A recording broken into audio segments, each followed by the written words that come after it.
माझ्या लाडक्या बहिणींना विनंती आहे, तुम्ही माझं एक काम कराल?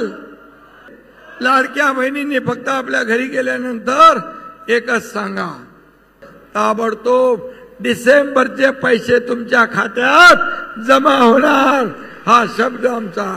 आणि म्हणून एकनाथ शिंदेने धाडस केलं आणि सरकार बदलून टाकलं, या राज्यात महायुतीचं सरकार आणलं।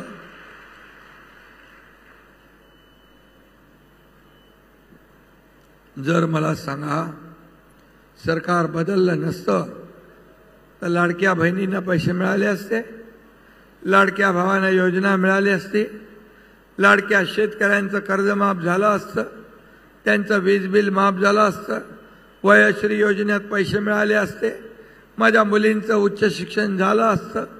नसतं झालं, कारण हे अँटी डेव्हलपमेंट विजन ठेवून काम करणारे लोक आहेत, विकास विरोधी, विकासाचे मारेकरी।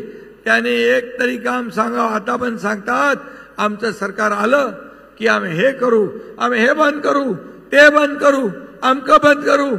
चालू काय करणार ते सांगा। अरे सरकार आल्यावर तुम्ही चालू केलं पाहिजे, हे काम करू ते काम करू असं म्हटलं पाहिजे। म्हणतात या सर्व योजना ज्या महायुतीने केल्यात त्याची आम्ही चौकशी करू, जे दोषी आहेत त्यांना जेलमध्ये टाकू।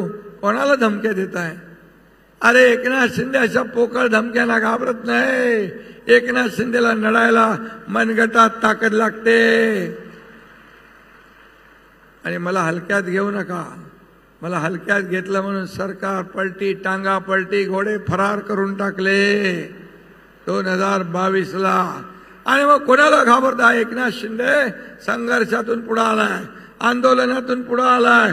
आणि म्हणून तुम्ही माझ्या लाडक्या बहिणी भावांसाठी, शेतकऱ्यांसाठी उद्या जेलमध्ये जायची वेळ आली तर एकनाथ शिंदे एकदा नाही 10 वेळा जेलमध्ये जायला तयार आहे तुमच्यासाठी। माझ्या लाडक्या बहिणींना विनंती आहे, तुम्ही माझं एक काम कराल? लाडके भाऊ करतील? लाडक्या बहिणींनी फक्त आपल्या घरी गेल्यानंतर एकच सांगा, आम्ही आमच्या लाडक्या भावाला एकनाथ शिंदेला भेटून आलोय। त्यांनी सांगितलंय माईका लाल आला, कोणी आला तरी सुद्धा लाडकी बहीण बंद होऊ देणार नाही।